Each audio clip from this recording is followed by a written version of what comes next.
नमस्ते और इस विश्लेषण में स्वागत है। आज हमारा पूरा ध्यान NCERT क्लास 3 से 5 के एनवायरमेंटल स्टडीज यानी EVS करिकुलम को सीटेट सितंबर 2026 एग्जाम के लिए एक हाई यील्ड स्टडी गाइड में बदलने पर है। पढ़ने के लिए और समझने के लिए बहुत कुछ है, तो बिना किसी देरी के चलिए शुरू करते हैं। Okay, let's dive into this challenge. क्या ईवीएस सेक्शन में पूरे 30 में से 30 मार्क्स लाना सिर्फ एक सपना लगता है? आज हम मिलकर इस चैलेंज को ब्रेक डाउन करेंगे और उन एग्जैक्ट फैक्ट्स, पेडागोजिकल स्ट्रैटेजीज और आउट ऑफ सिलेबस सरप्राइजेस को अनकवर करेंगे जो एक परफेक्ट स्कोर के लिए बिल्कुल जरूरी हैं। ये एक स्ट्रक्चर्ड रोड मैप है जो हमें 6 मेन टॉपिक्स के थ्रू ले जाएगा। पहले द CTT EVS ब्लूप्रिंट, फिर रीजनल फूड, प्लांट्स, एनिमल्स और वाटर की डिटेल्स, एसेंशियल न्यूट्रिशन और विटामिन्स, EVS पेडागोगी और आखिर में सितंबर 2026 के लिए एक फाइनल रोड मैप, काफी क्रिस्प और क्लियर। तो सबसे पहले आते हैं स्टेप नंबर 1 पर। लेट्स सी कि ऑफिशियल इंफॉर्मेशन बुलेटिन से ये ओवरआर्चिंग सिलेबस आखिर बनता कैसे है। सो द क्रूशियल पॉइंट ये है कि स्पेसिफिक टेक्स्ट बुक चैप्टर्स रटने के बजाय एग्जाम इन 6 कोर थीम्स के इर्द गिर्द घूमता है जो NCERT करिकुलम से आती हैं। Family and friends, food, shelter, water, travel और things we make and do.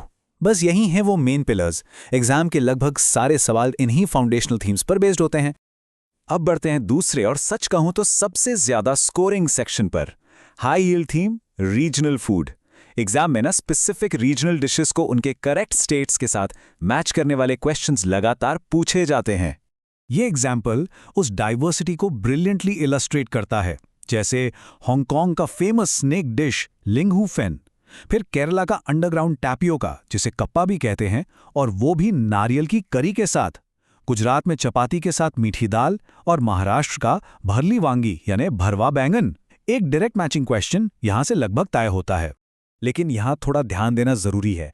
Exam में एक बहुत ही फ्रीक्वेंट ट्रैप आता है जिसमें मैक्सिमम लोग कंफ्यूज हो जाते हैं। Cooking oils. कश्मीर में मछली सरसों के तेल यानी मस्टर्ड ऑयल में पकाई जाती है, जबकि गोवा में यह मछली नारियल के तेल यानी कोकोनट ऑयल में बनती है। इन दोनों डिफरेंसेस को एकदम क्लियर रखना है, वरना 1 मार्क हाथ से निकल सकता है।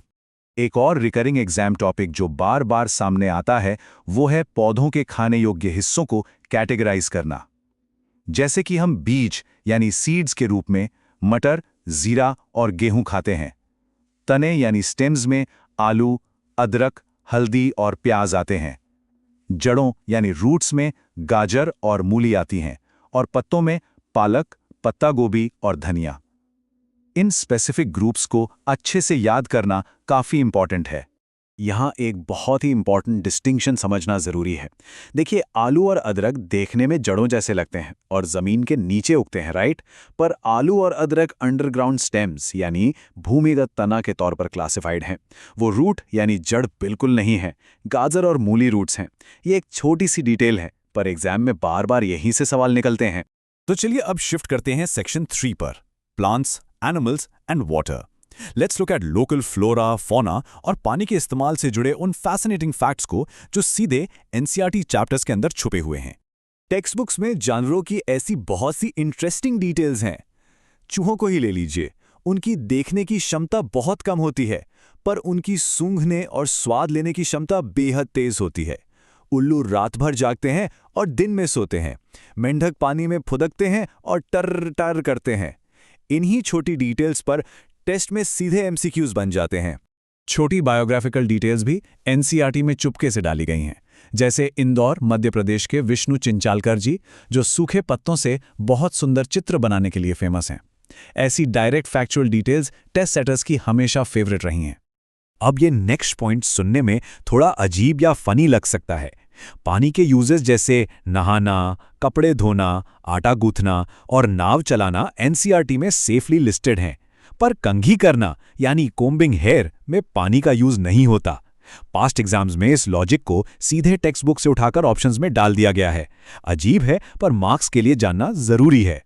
आगे बढ़ते हैं सेक्शन 4 पर, एसेंशियल न्यूट्रिशन और विटामिन्स।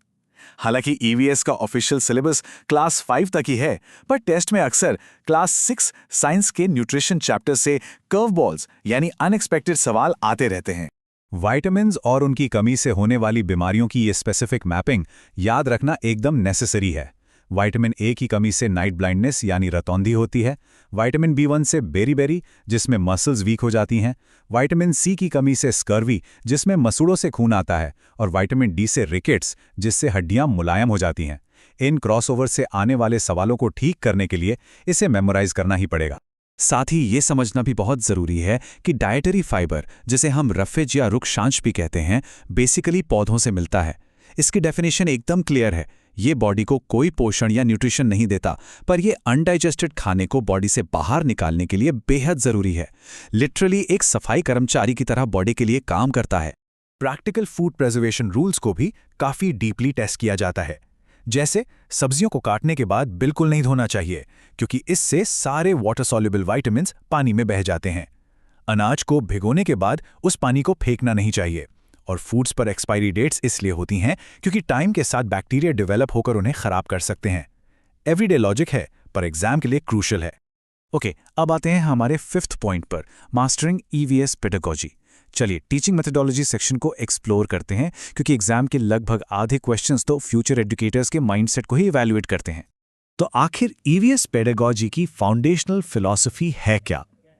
NCERT के एक बहुत ही इंपॉर्टेंट टीचर्स नोट के मुताबिक बच्चे अपने आसपास की चीज़ों से बहुत कुछ सीखते हैं।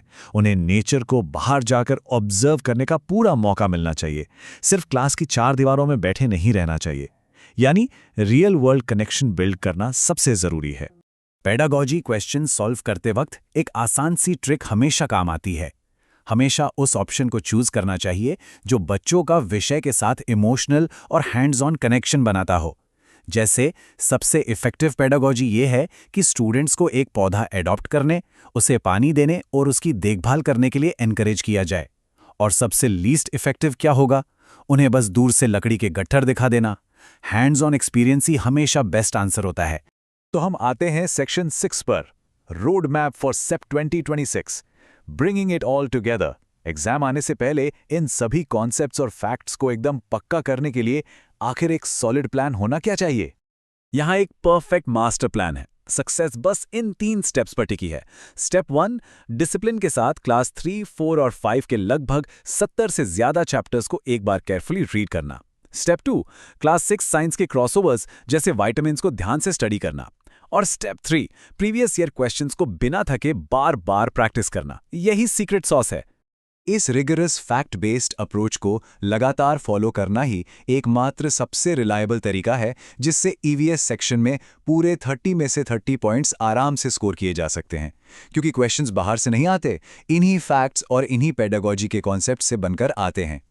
तो चलिए इस पूरे विश्लेषण को एक दिलचस्प सवाल के साथ यहाँ रोकते हैं। अगर एक स्टूडेंट लंच में तापियोका लाता है और बताता है कि स्वच्छ भारत अभियान गांधी जी के 150वें जन्मदिन पर शुरू हुआ था, तो क्या लगता है उन्होंने कितने NCERT फैक्ट्स मास्टर कर लिए हैं? So taking all this in, क्या एग्जाम में आने वाले उन ट्रिकी क्वेश्चंस के लिए अब फाउंडेशनल फैक्ट्स एकदम स्ट्रांग लग रहे हैं? इस डिस्कशन से जुड़ने के लिए शुक्रिया और लगातार अपनी तैयारी इसी तरह आगे बढ़ाते रहिए।